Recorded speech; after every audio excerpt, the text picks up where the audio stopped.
them everything that we do and go, and then on top of it, we're probably going to be able to help you from, a dollars and cents standpoint, because that should be the last piece that you talk about, right? Well, having Johnny transition from Aflac into a better opportunity where he's selling better quality products to his clients, he has training, he has marketing resources, he has a platform that he can plug into and scale, it's going to be easier for Johnny to say, hey, I want to come join and I want to work with you. And then what do you say? Well, by the way, we're going to teach you how to do final expense, mortgage protection, Medicare. We have a property and casualty division. And it just opens up their eyes. And so for us, we can target everyone that has an insurance license. So we're not just competing in the little world that is the simplified issue life space. So we're diversified and we can talk to anyone. So if you bump into someone from Northwest Mutual that's dealing with higher end clientele, you can talk to them about your family bank. You can talk to them about seminars. You can talk to them about our federal employee programs. We have a place for everybody in the insurance space, and that's what separates us. That's what's going to take us to another level. So that's really all I have. Thank you for taking the time to come here today. I appreciate it. I always enjoy coming out and seeing everybody. Let's keep growing. We had every week for the last 6 weeks, we've had our largest week ever production-wise on the life side, and we're continuing to grow. And it's because of all you guys and the hard work and treating people fairly, having honest conversations, being transparent. We're not perfect. We'll fall on the sword when we make mistakes, but working together and treating people well is why I think why people choose and like to work with us. So just always toe that line. I'm going to pass it off to Justin. Like I said, because of the Humana guy, and then being a little delayed, Justin's going to start and take over, and you guys will be super impressed. Again, I want this to be laid back. I want this to be interactive. Ask questions. You certainly want to understand, because when October 15th comes and the leads start flowing, it's going to be pretty exciting. And get with your existing book of business. Appointment setters, if you don't have them, there's nothing wrong with finding them. That's what I did. I was busy growing and running and gunning, and I didn't like calling. So I found a few people that wanted to make some extra dollars, trained them up. It was a lady named Linda in Ohio, and she was unbelievably awesome for me. So you can give somebody an opportunity, have them make some money, and you can have them call that through your book of business for you. That's definitely something to consider. But anything and everything, I would get in front of as many people as possible, because when January hits and that check comes, you're going to be excited that you did it. So thank you guys. I appreciate the time. And Justin, take it away.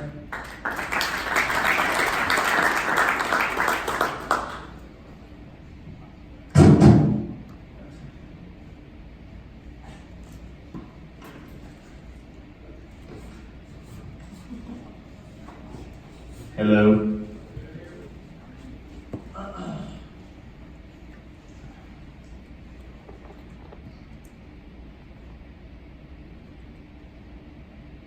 I'm a professional slideshow maker, so this is going to blow your mind.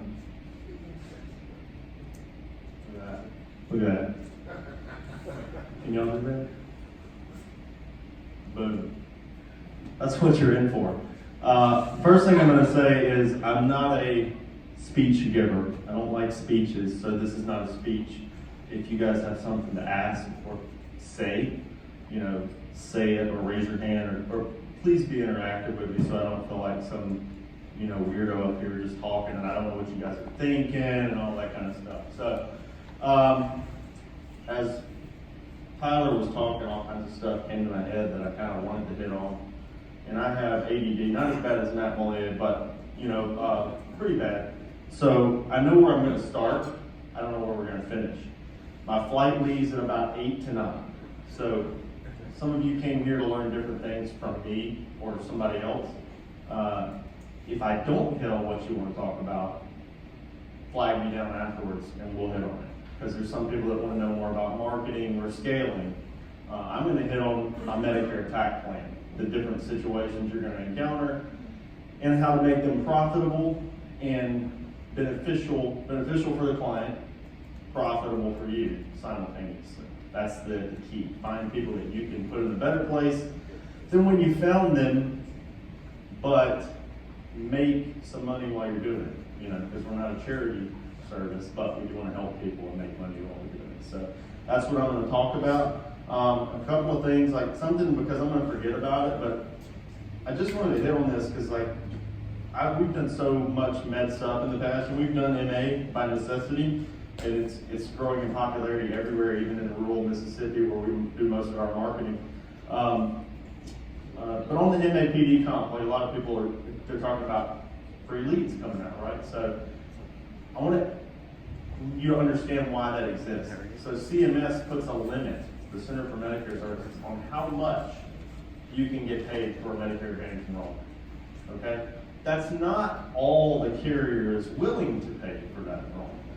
So what they do is they have other marketing money, so they provide free leads for it. Does that make sense? You see what I'm saying? Like, they have more money and they would pay you more if they could, but they can't. So they take that other money and they say, well, let's give them leads. Let's give them whatever we can do. So Medicare Advantage has a lot of money behind it because that's, you know, just where a lot of the market's going. MedSup does too, though. Actually, another myth I'll dispel.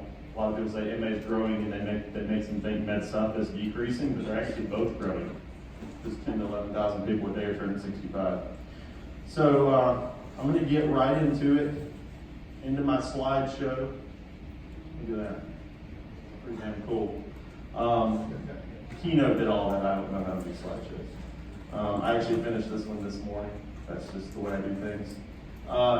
First thing I'm going to go over is just a couple of terms because I don't know where everybody's at. Some of you are going to be more advanced in this than others, but I want you to understand what I'm talking about. So MAPD, Medicare Advantage Prescription Drug Plan.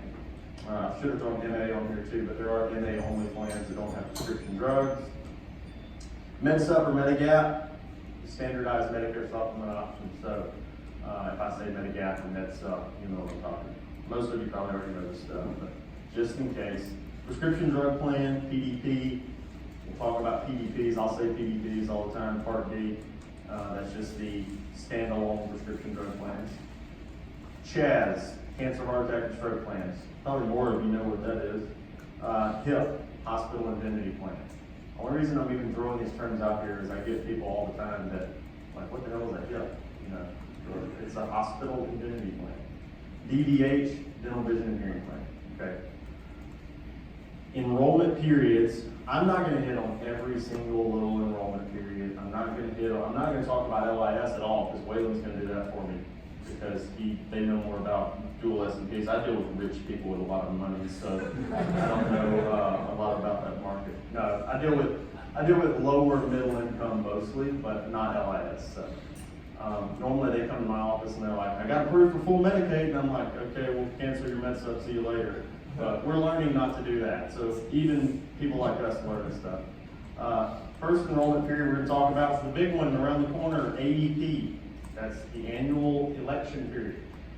I want people to not refer to it as open enrollment. Of course, if your client says, oh, it's open enrollment, don't correct them. Just say, yeah, sure.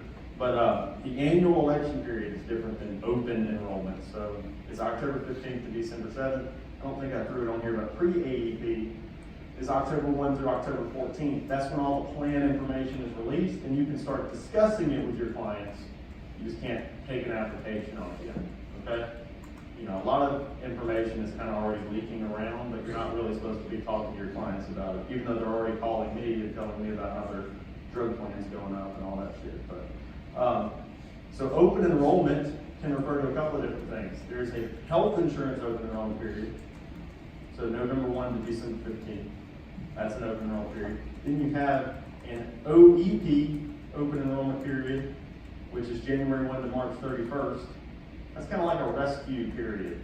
You know, if somebody gets put on an MAPD plan and they didn't really understand and they want to go back to original Medicare, they can do that. Or if they got put on another MAPD and they want to switch back to the one they had or something, they can do that. Okay, so it's making some changes. It is a, I'll let Neil talk about maybe hit on like marketing during OEP when he gets up, but that is a period and it does exist, and there's a lot of, money to be made in that period, you just have to, you can't go out and like do direct mail saying, and try to make it another AEP. And then there's the open enrollment period for MedSup, which I put in here. So MedSup is, the open enrollment period for MedSup is 6 months before and 6 months after. It's really the 6-month period after you turn 65 or your Part B is activated with Medicare. So open enrollment is a confusing concept. That's why I like to separate AEP, because there's already enough stuff referred to as open enrollment. IEP, initial enrollment period. This is people who are brand new to Medicare through disability or turning 65. They get their 3 months before, the month of, 3 months after. These are your golden leads and prospects, because you get to set the expectation, as you're coaching them into it. SEP is special enrollment period. So examples, losing credible coverage. Like if you have somebody who is retiring, they're 67, now they're retiring, they get a special enrollment period from losing the coverage through their work. And then you have another example here is moving out of a Medicare Advantage service area. So you got somebody that's in Virginia and they moved to North Carolina, and the plan they had in Virginia is not available in North Carolina. Now they have an SEP to change to a new Medicare Advantage plan, or even use it as a guaranteed issue window for a MedSup. GEP is the last one I'm going to cover on the enrollment periods. It's general enrollment period. This one, I threw it on here because it does come up. If somebody out there you run into chose not to get Part B of Medicare, they just said, I'm not going to get it, but they didn't have any other coverage, any other credible coverage in the meantime, they are going to have to use the GEP, which is January 1st to March 31st, to activate that Part B, which would then be active July 1st, and they will incur a penalty if they didn't have credible coverage. I put that one on there because you undoubtedly will run into a prospect that made that mistake, and it would be good to know how to coach them into that, and then come back to them on July 1st when their Medicare starts to help them out. All right, so now I'm going to go over my 5 Medicare scenarios that you're going to run into the most. These are there's going to be some weird ones that come up. Go ahead.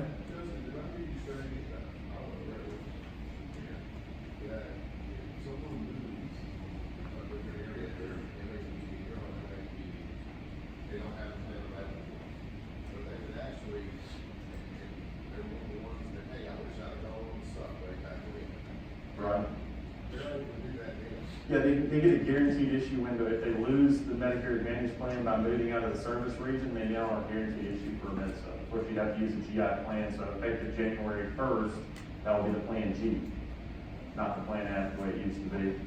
We get way into semantics that way, but like if, that is a scenario that will pop up, and they do have the option to get the MedSup that way. Some people try to coach people into exercising that loophole by moving. Don't do that. Like, you can get in trouble for keep telling people to move so they can get on the MedSup. The MedSup company is going to make it difficult, I promise you. So it's not a market that we like to. Honestly, if they moved from one service region to another, and you were trying to help them with a new Medicare plan, for you it's going to be more profitable to put them in a Medicare Advantage plan. If they want a MedSup, you can help them with that GI period. So it gives you the option. So here's my 5 plans. I'm going to go ahead and just pop them all down. But, okay, so these are my 5 scenarios. In AEP, you're going to, no matter where the leads come from, they're doing lead drops and we're thinking, okay, this is going to be Medicare Advantage leads for the most part. You're going to run into people with MedSups. You're going to run into people with nothing. You're going to run into people with Medicare Advantage plan. You're going to run into LIS. You're going to run into all of it. There's no way to say these are all MedSup leads or these are all MA leads. That just doesn't exist. You're going to get all kinds of stuff come through. So these are the scenarios. You run into somebody with a MedSup, you can change them to another MedSup, lowering their rate, changing their plan, giving them additional benefits, blah, blah, blah. So that's one scenario. MAPD to MAPD. Obviously, you're trying to find them a better plan, okay? MedSup to MAPD. Now, I'm going to further go into all of these. I'm just kind of highlighting them right now. But MedSup to MAPD, this is the one that, can get tricky and get people into trouble. going in MedSup MAPD, which it's obviously a very big niche right now, but that's one I'm gonna hit on probably the most. MAPD to MedSup, so this one is great for them, but it's a pain in the ass for the agent, in my opinion. We do a lot of it, but it can be a pain. So, new to Medicare, T65, retirees, disability. So I'm gonna hit on those three different factions of the new to Medicare, and then cross sales. And we'll tie a lot of that cross sales back in at the end. So, first one, MedSup to MedSup. Why is AEP important for MedSups? Does anybody know? Does anybody have a hunch as to why AEP is important for MedSup today? Yes, that could be a possibility. Waylon? Lower marketing costs. Yes. Why is it lower marketing costs? People, see answers, not very intelligent. They apply to that stuff, but really doesn't. That's true, and because everybody else is marketing, you get to piggyback off everybody else, like Humana spending $100 million or whatever on TV and everywhere, and everybody's thinking, it's Medicare season, I gotta do something.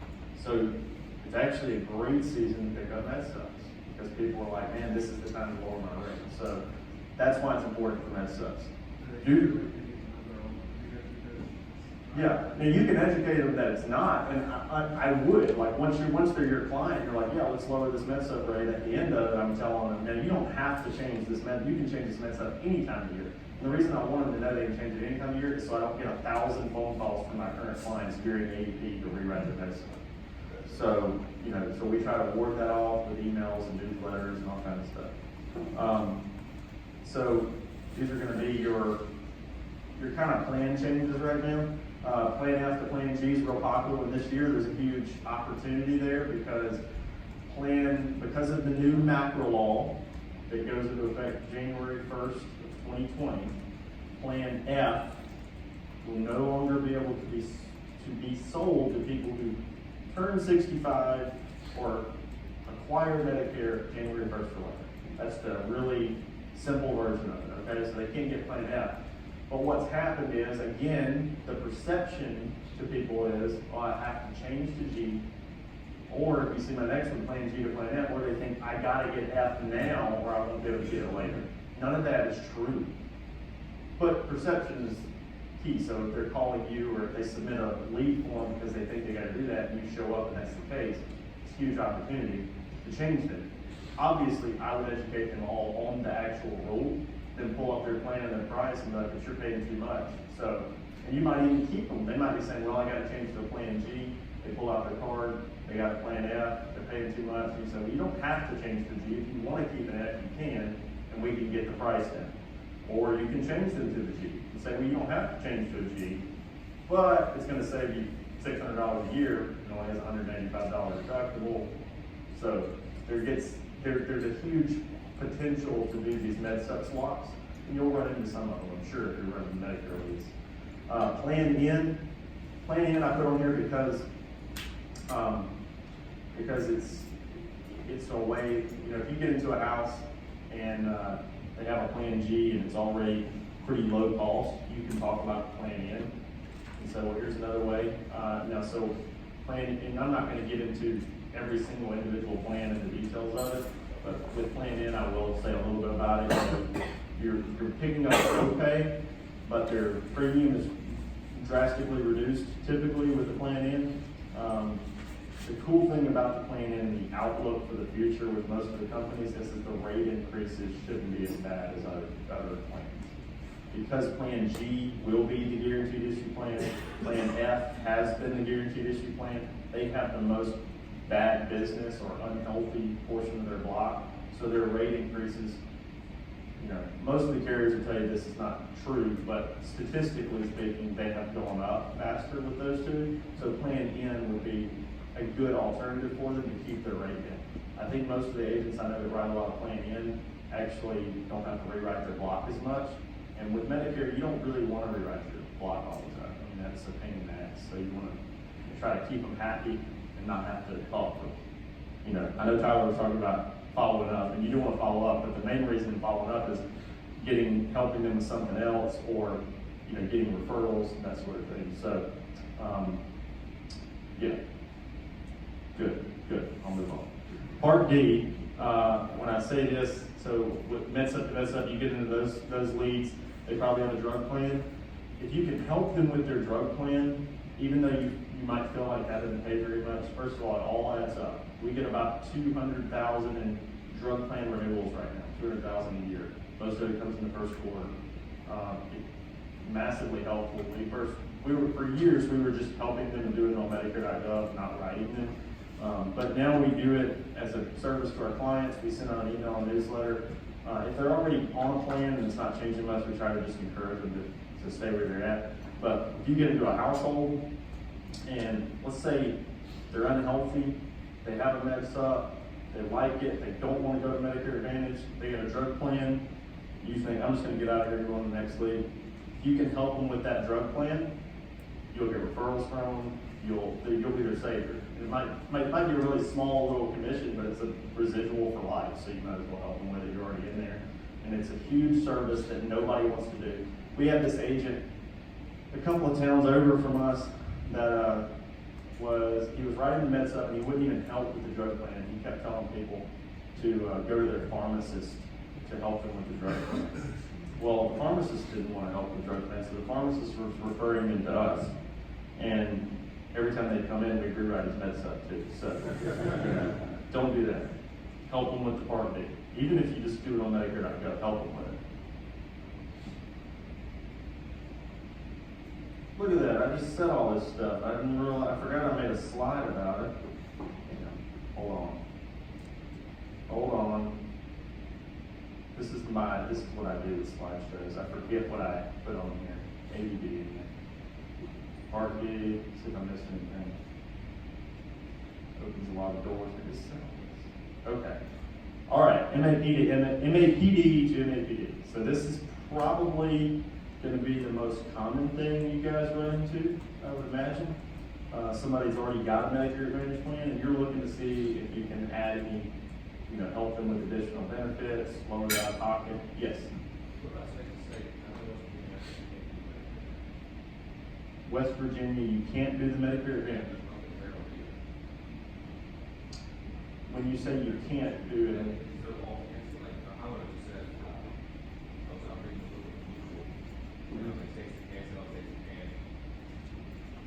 from who were you reading that from? Okay. Neil, is there a?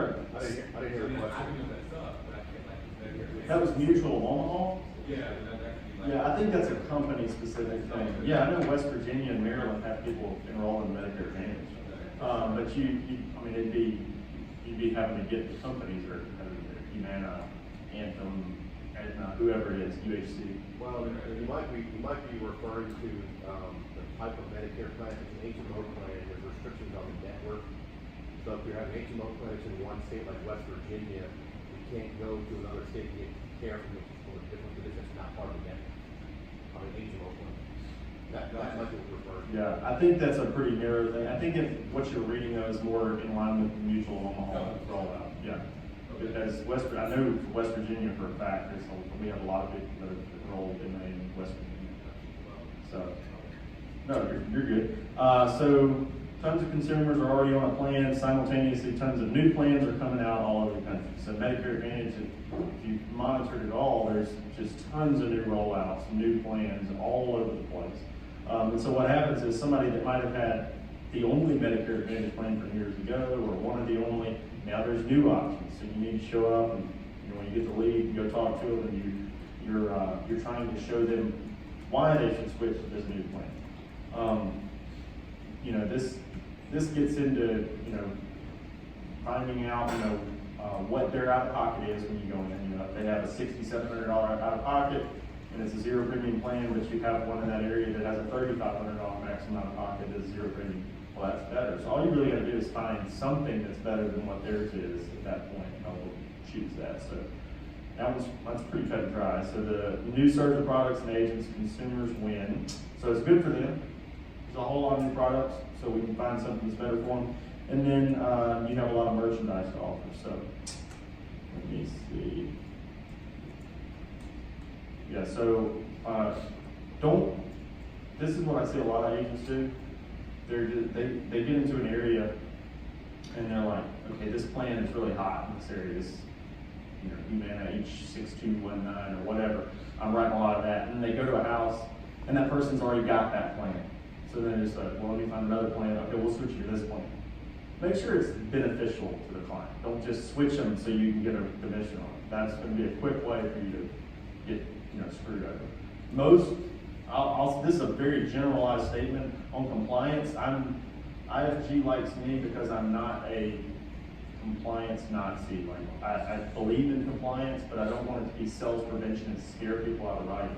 If you're doing things that are unethical in Medicare, you're going to get in trouble a lot faster than you would in life insurance. Because people are having to use these plans. Life insurance, they can use it until they die. So if they make it past the first 2 years, you're good. Not that anybody in here is doing anything unethical in life, but it will catch you on Medicare quicker, because they might go to the doctor 2 weeks after you changed them. All of a sudden their copay's higher, they start asking questions. If you put them in a plan that wasn't better for them, you'd be, and it's not that hard to figure out, hey, the out-of-pocket's low, hey, these copays are low. But if you're saying, hey, this one's got dental benefits, but then you're raising their out-of-pocket $4,000 a year and raising their copays on everything, and didn't check to see if their prescriptions were covered under this one, all that kind of stuff. Or I've even seen agents, because I don't even know how they do this, but it's just stupidity, I guess, but they take somebody that's on a Medicare Advantage plan with the prescription drug coverage on it, and they swap them over to one, they're like, oh, this one's better, and hey, this one doesn't even have a drug plan with it. You can't get a drug plan with it. It's designed for people with VA privileges. They switched them to it. Now they're really screwed up. That guy, when he goes to fill his prescriptions, then calls Medicare and complains, and then they coach him. This is what Medicare will do. They'll coach them into filing a complaint to the carrier. The carrier will put them back where they were before, typically, and then you're going to get a little complaint. If you get a violation emailed to you, normally if it happens 1 or 2 times, it's not really a big deal in the grand scheme of things. But if you have a track record of that, that's where people get into trouble. So I want to tell you that compliance is important, but not scare you out of it, because most of the people that are getting in trouble are doing something bad. I've had one complaint ever, and it was on a drug plan change, and I get the transcript from Humana, and then I'll preface that with, I've done thousands of enrollments. One complaint ever. And it was a guy that I get the transcript of the complaint, he says, Mr. So-and-so said that agent told him he would have no drug copays ever on any drug. I didn't say that, that's stupid. But, so somebody undoubtedly would lie. Well, you know what Humana did? They were just like, yeah, it's the first complaint you ever had, it's no big deal.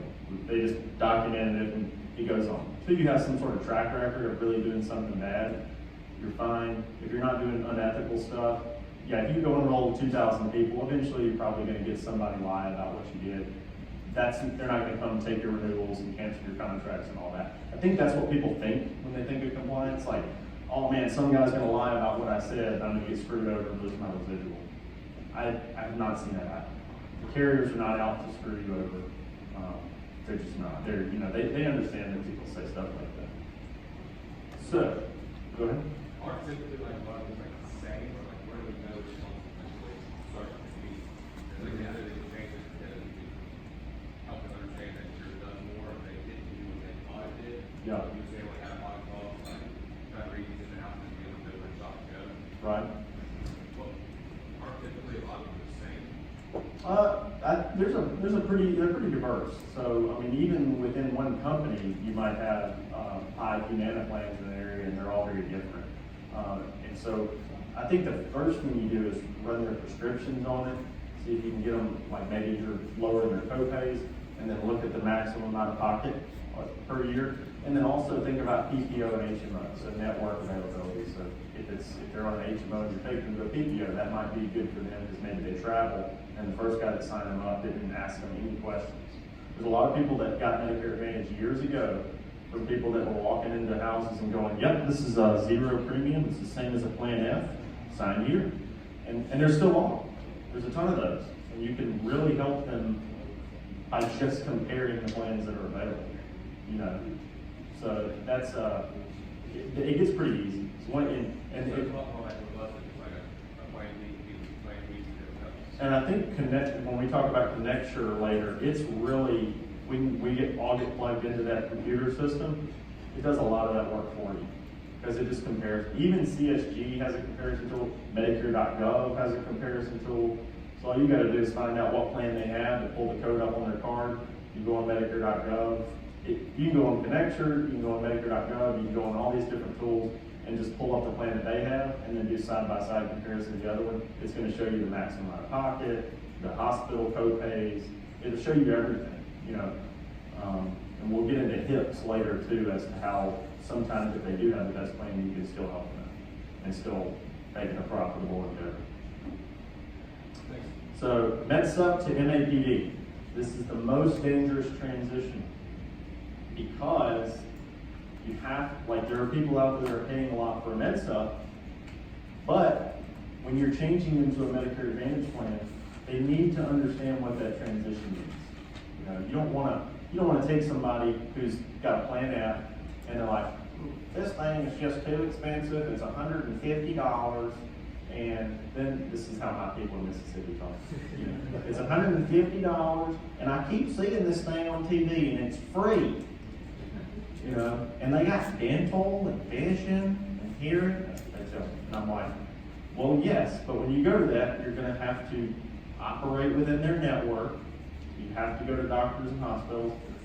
In my area, the major hospital has signs up that say we do not file Humana.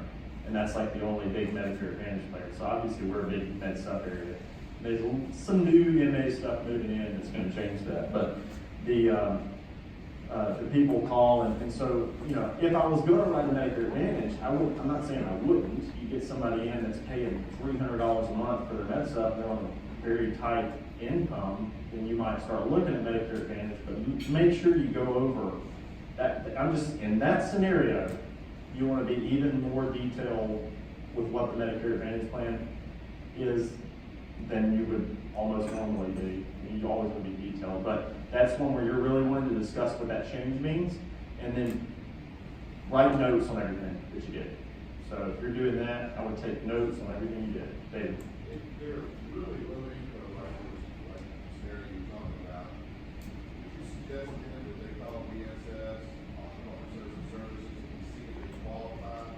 That's, so when Waylon does, he's gonna go over the whole, no, you're fine. He's gonna go over the whole LIS thing.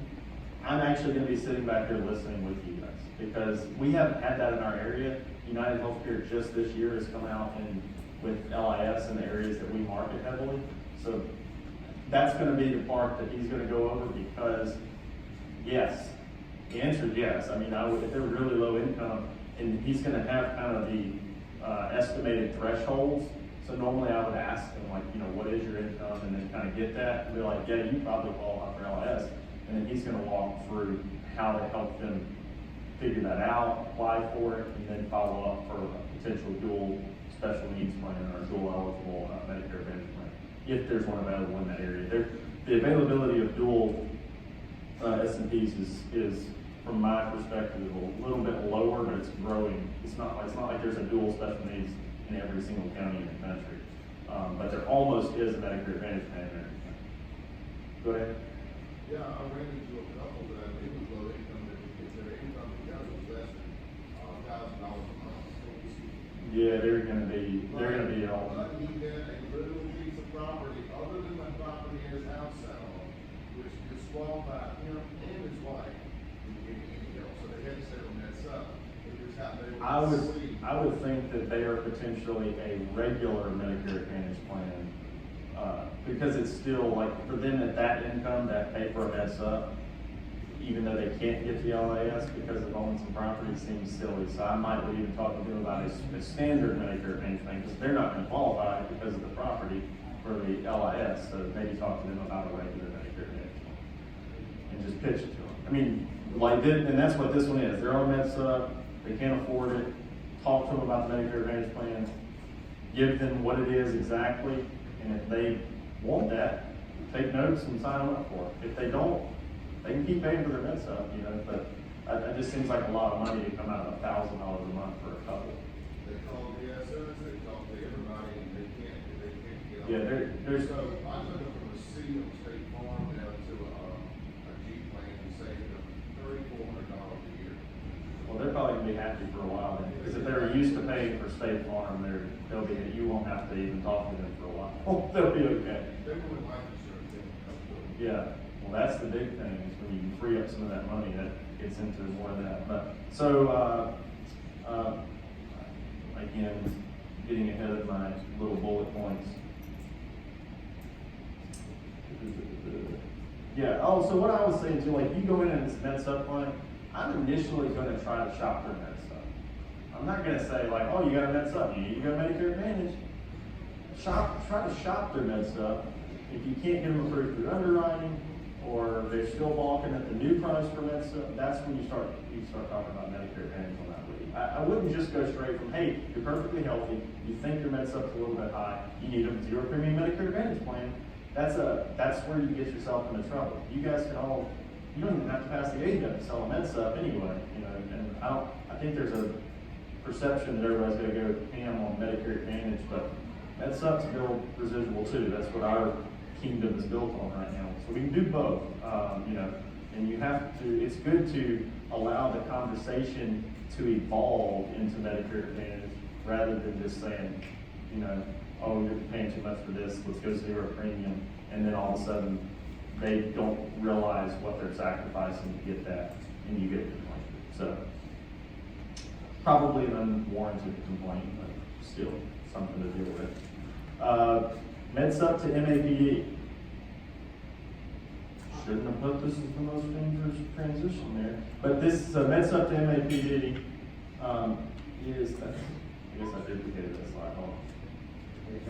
Yeah. I'm brand new to both, all of this, so. Right.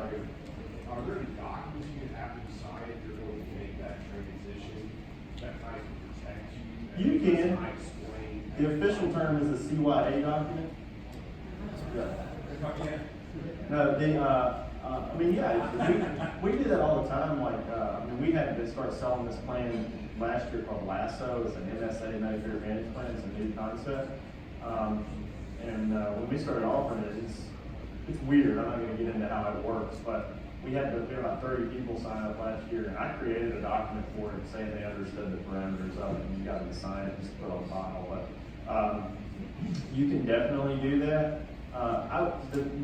What the carriers look for when a complaint is filed, which again, I mean, it doesn't happen very often.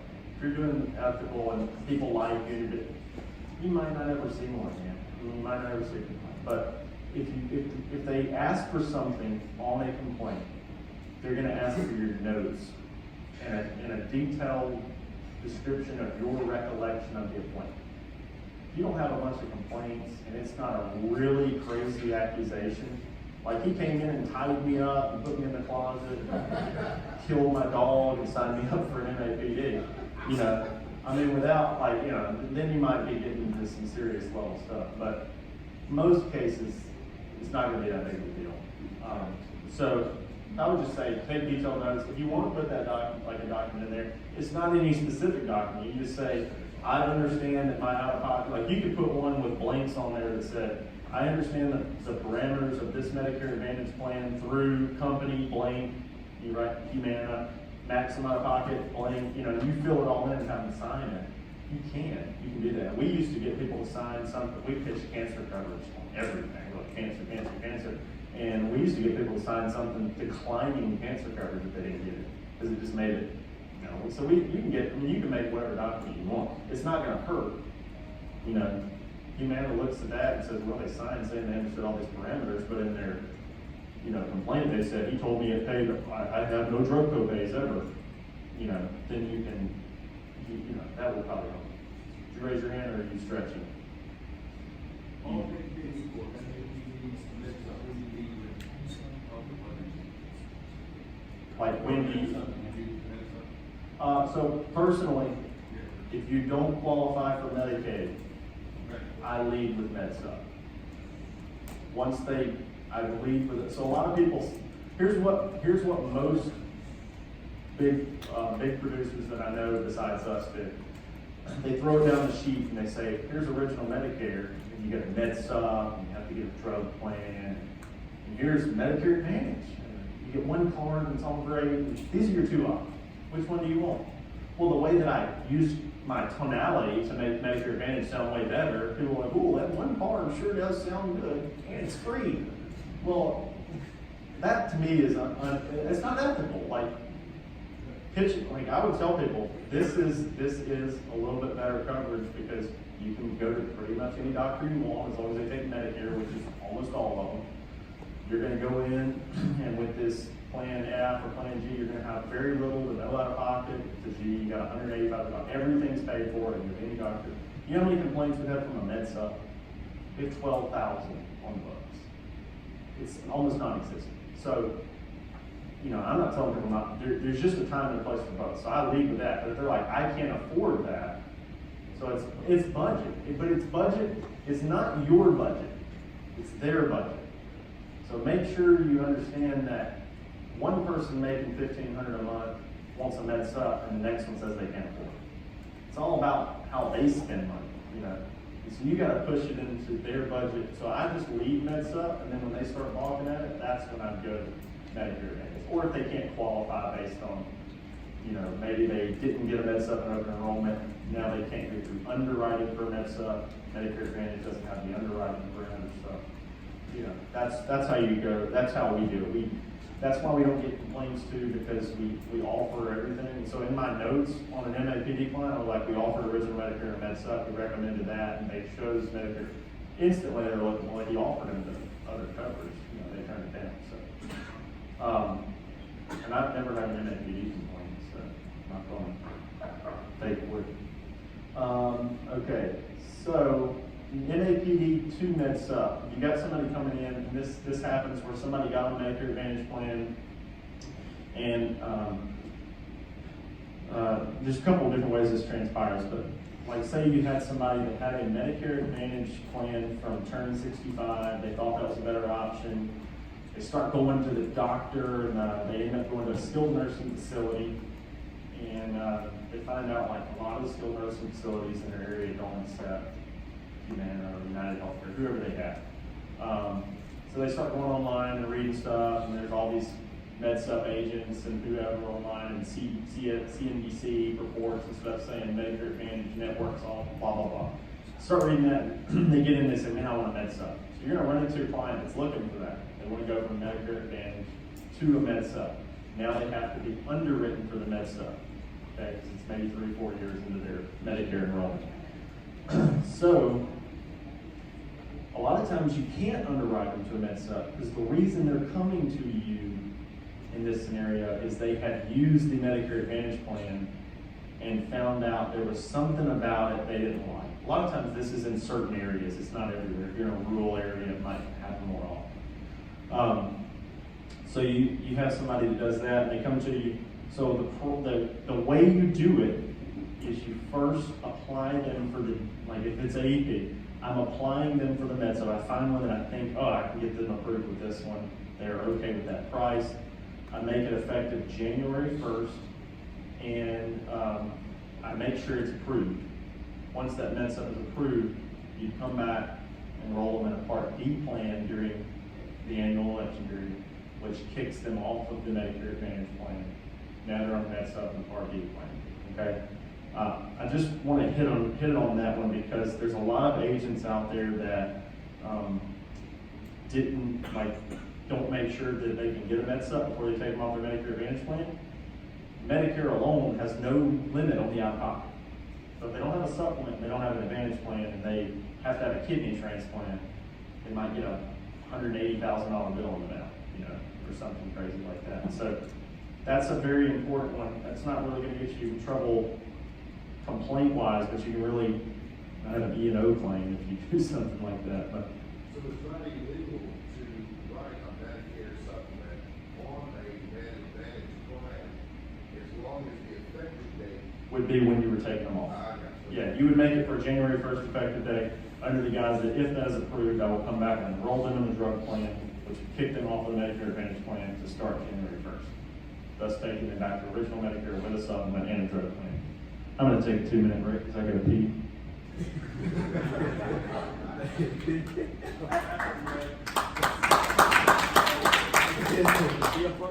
That's a true hero.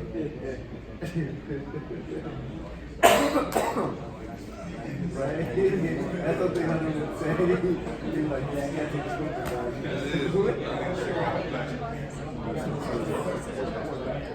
I think that's all taken off. There's an extra slot on there. That was ours. Yes, it was.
I appreciate the effort.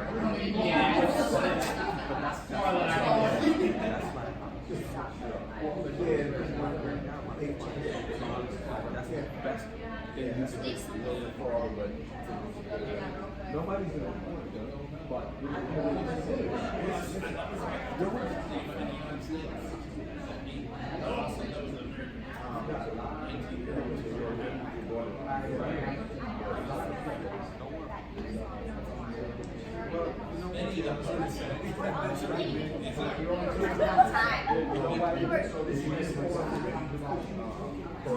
You're waiting for him.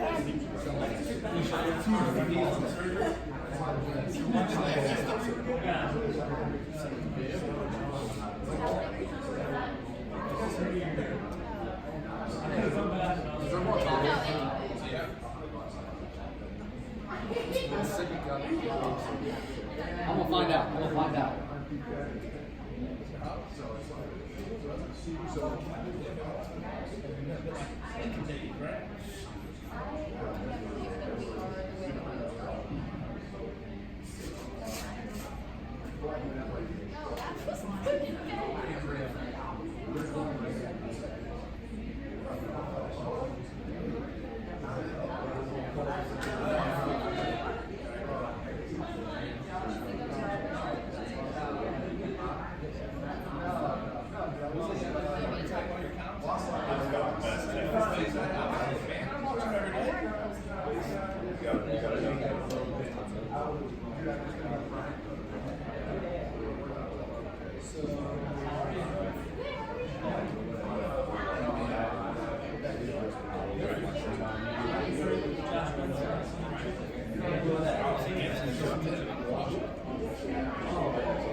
Nobody does. Nobody.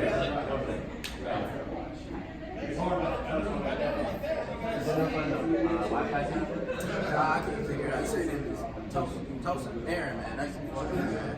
I don't know who you'd ask. I just been East End right there.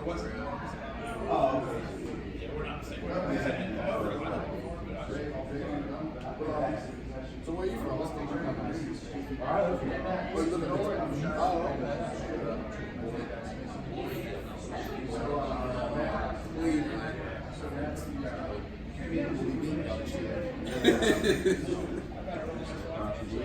Let me see if I can find a fork.